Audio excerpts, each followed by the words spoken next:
నమస్తే విద్యార్థి మిత్రులారా, నేను మీ రమేష్.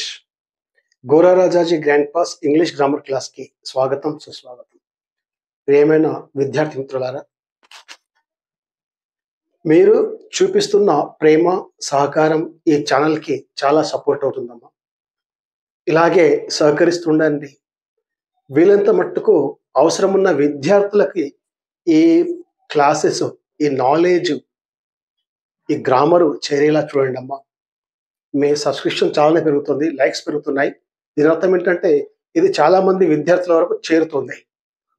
అదొకటే నా మోటో, విద్యార్థుల వరకు చేరడం, విద్యార్థులు చదవడం. వెళ్ళమ్మా, ఈరోజు మనం మళ్ళీ ఈ నౌను, ఇంతకు మొదలు పార్ట్స్ ఆఫ్ స్పీచ్ మనం నేర్చుకున్నాం. పార్ట్స్ ఆఫ్ స్పీచ్ 8 అనే దాంట్లో నౌను, ప్రొనౌను అని నేర్చుకున్నాం. అయితే ఇప్పుడు ఈ నౌన్లో డీటెయిల్గా నేర్చుకుందాం. ఆ నౌన్లో ఎన్ని రకాలు ఉంటాయి, అవే వర్క్ ఫంక్షన్ ఏముంటుంది, మళ్ళీ అంటే మనము బేసిక్ ఫండమెంటల్ నుంచి అడ్వాన్స్కి వెళ్దామమ్మా, అడ్వాన్స్డ్ గ్రామర్కి.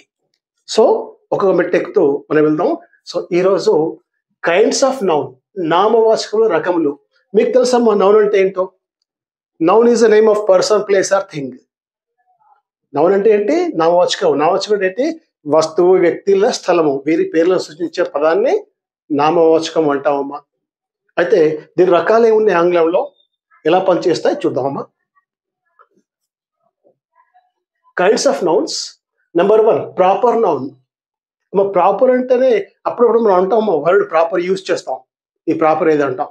ప్రాపర్ అంటే స్వంతం అన్నమాట. ఇక్కడ ప్రాపర్ నౌన్ అంటే స్వంత పేర్లు అంటాం చూడండి మనం, అవి వాటిని తెలుగులో సంజ్ఞా నామవాచకం అంటామమ్మా. తెలుగులో కూడా మీరు రాసుకోండి, దాన్ని ఏమిటి తెలుగులో? సంజ్ఞా నామవాచకం. కామన్ నౌన్ జాతి నామవాచకం. కలెక్టివ్ నౌన్ సమూహ నామవాచకం. మటీరియల్ నౌన్ పదార్థ నామవాచకం. ఆబ్స్ట్రాక్ట్ నౌన్ గుణ నామవాచకం. ఈ విధంగా ఇవి నౌన్స్ యొక్క కైండ్స్ అమ్మ. ఆంగ్లంలో ఒక్కో దాని గురించి డీటెయిల్గా నేర్చుకుందామమ్మా. దీని తర్వాత మళ్ళీ నేర్చుకుందాం వీటి ఫంక్షన్స్ ఇంకెలా ఉంటాయో. ఇప్పుడు ఇవి అసలు ప్రాపర్ నౌన్ అంటే ఏంటో వాటి డెఫినేషన్ చూద్దాం మనం. Number 1 proper noun. సంజ్ఞానామంలో నేను ఆంగ్లంలో చెబుతాను, ఆంగ్లం తర్వాత తెలుగులో చెబుతాను, మీరు తెలుగులో రాసుకోండి అమ్మా. The particular names of persons, places, countries, rivers, mountains etcetera are called proper nouns. చూడమ్మా, ఇప్పుడే చెప్పాను నేను సొంత పేర్లు అని. ప్రాపర్ నౌన్స్ అంటే సొంత పేర్లు. ఎవరి? పర్సన్స్ అంటే వ్యక్తులు, ప్లేసెస్ స్థలాలు, కంట్రీస్ దేశాలు, రివర్స్ నదులు, మౌంటైన్స్ పర్వతాలు, వీటి స్వంత పేర్లు ఏవైతే ఉంటాయో వాటికి మనం ప్రాపర్ నౌన్ అంటామమ్మా. సపోజ్ ఇప్పుడు ఎక్స్ ఉన్నాడు అనుకుందాం, ఆయన పేరు మహేష్. మహేష్ అనేది ప్రాపర్ నౌన్. సురేష్ అది ప్రాపర్ నౌన్ అమ్మా. ఇప్పుడు నా పేరు రమేష్, ఇది ప్రాపర్ నౌన్ అమ్మా. సో ఈ విధంగా ప్రాపర్ నౌన్ అంటే మన పేర్లు. ఎగ్జాంపుల్స్ ఇచ్చానమ్మా ఇక్కడ. Rama person, Basar place, Bharat country, the Godavari river, mountains the Everest etcetera. ఈ విధంగానమ్మా. అంటే ఈ స్వంత పేర్లు ఏవైతే ఉంటాయో వాటిని ఏమంటాం మనము? ఏమంటాం? Right, proper nouns. ఇక రెండవదమ్మా కామన్ నౌన్. కామన్ నౌన్ అంటే కామన్, సాధారణంగా దేనికి మనం పేరు పెడతామమ్మా. కామన్ అంటే సాధారణం, కాకపోతే తెలుగులో గ్రామర్లో జాతి నామవాచకం అంటారమ్మా. చూద్దాం ఈ కామన్ నౌన్ అంటే ఏంటో.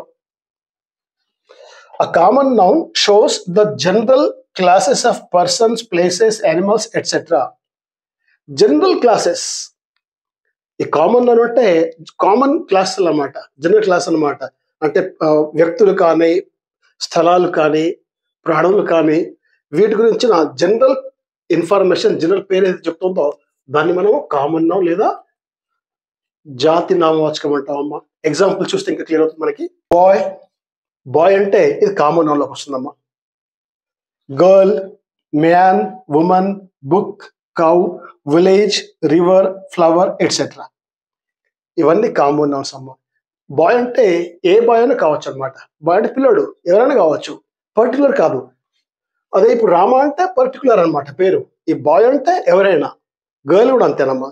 సో ఈ విధంగా ఈ కామన్ నౌన్స్ అంటే ఈ జనరల్ పేర్లు ఏదో సూచిస్తాయో వాటిని ఏమంటాం మనము? కామన్ నౌన్స్ అంటామమ్మా. మూడోదమ్మా collective noun. Collective noun shows the names of a group of persons, animals, objects etcetera. ఈ కలెక్టివ్ అంటే సమూహం అన్నమాట, గ్రూప్. వ్యక్తుల సమూహం కానివ్వండి, యానిమల్స్ కానివ్వండి, వస్తువులు కానివ్వండి, ఏదైతే సమూహం ఉంటుందో వాటిని సూచించేదాన్ని కలెక్టివ్ నౌన్ అంటామమ్మా. మరి దీంట్లో ఎగ్జాంపుల్స్ చూద్దాం. ఆడియన్స్. ఆడియన్స్ అంటే ఒక మూవీ కానీ, ఒక డ్రామా కానీ ఏదైతే చూడ్డానికి ప్రేక్షకులు ఎవరైతే ఉంటారో వారిని ఆడియన్స్, అది గ్రూప్ అమ్మ. Army, cattle, class, crowd, family, flock, team etcetera.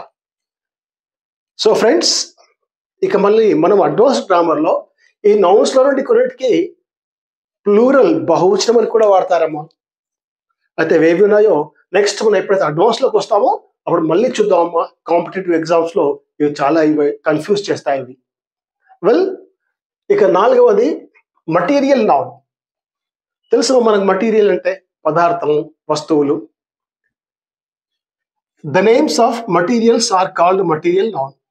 వస్తువుల యొక్క పేర్లు ఏవైతే ఉంటాయో వాటికి మటీరియల్ నౌన్ అంటామో మనం. మరి వస్తువుల పేర్లు ఏంటి? ఎయిర్, గాలి అమ్మ, ఇది మటీరియల్ కిందకి వస్తుంది. Ink, iron, copper, glass, gold, oil, water, wood etcetera. ఇవన్నీ మటీరియల్స్ అమ్మా, ఇవన్నీ పదార్థాలు. కొన్ని వాయు రూపంలో ఉండొచ్చు, కొన్ని ద్రవ రూపంలో ఉండొచ్చు, కొన్ని సాలిడ్గా ఉండొచ్చు అమ్మా, ఘన రూపంలో. ద్రవము, ఘనము, వాయువు, ఇవన్నీ పదార్థాలమ్మా. వెల్, ఇక చివరిదమ్మ దీంట్లో ఆబ్స్ట్రాక్ట్ నౌన్. ఈ ఆబ్స్ట్రాక్ట్ నౌన్ అంటే గుణనామవాచకం అమ్మ. గుణాన్ని తెలుపుతుంది, క్వాలిటీని తెలుపుతుంది, స్టేట్ని, యాక్షన్ కూడా తెలుపుతుందమ్మా. దీంట్లో ఇక్కడ ఇచ్చాను నేను. The abstract noun is a word that is the name of a quality, state or action. చూడమ్మా, ఇక్కడ గుణనామవాచకం అంటే నేమ్ ఆఫ్ ఏ క్వాలిటీ. అంటే ఇది ఒక వర్డ్ దేన్ని సూచిస్తుందమ్మా? ఇక్కడ చూడండి అమ్మా, క్వాలిటీ, స్టేట్, యాక్షన్. గుణాన్ని, క్వాలిటీని, స్టేట్ అంటే స్థితిని, యాక్షన్ అంటే కార్యాన్ని, వీటిని చూపెట్టే ఈ నౌన్కి మనం ఆబ్స్ట్రాక్ట్ నౌన్ అంటామమ్మా. ఎగ్జాంపుల్స్ చూడమ్మా. క్వాలిటీ ఏంటి, స్టేట్ ఏంటి, యాక్షన్ ఏంటి. క్వాలిటీ ఎగ్జాంపుల్ చూడండి. Beauty, goodness, virtue, wisdom etcetera. అమ్మ, ఈ ఆబ్స్ట్రాక్ట్ నౌన్స్ అంటే ఇవి క్వాలిటీస్ మనకు, ఇవి మన కళ్ళకి కనిపించవు, జస్ట్ వి ఫీల్ అన్నమాట. భావాన్ని వ్యక్తపరుస్తాయి, గుణాన్ని వ్యక్తపరుస్తాయి. ఇక స్టేట్, స్థితి అంటే చూద్దామా. పావర్టీ, ఈ పావర్టీ ఇది ఆబ్స్ట్రాక్ట్ నౌన్లోకి వస్తుందమ్మా. చైల్డ్హుడ్, ఫ్రీడము, ఇవి ఆబ్స్ట్రాక్ట్ నౌన్స్ అమ్మా. ఇక యాక్షన్, జడ్జ్మెంట్, లాఫ్టర్, థెఫ్ట్, ఇవన్నీ కూడా ఆబ్స్ట్రాక్ట్ నౌన్స్లోకి వస్తాయమ్మా. ఈ విధంగా ఇవి నౌన్స్ యొక్క కైండ్స్, నౌన్స్ యొక్క రకములు. వెల్, ఇక్కడ మనం ఆగుదామమ్మా. నెక్స్ట్ క్లాస్లో ఇంకో టాపిక్తో మళ్ళీ మనం కలుద్దాం. అంతవరకు all the best, take care.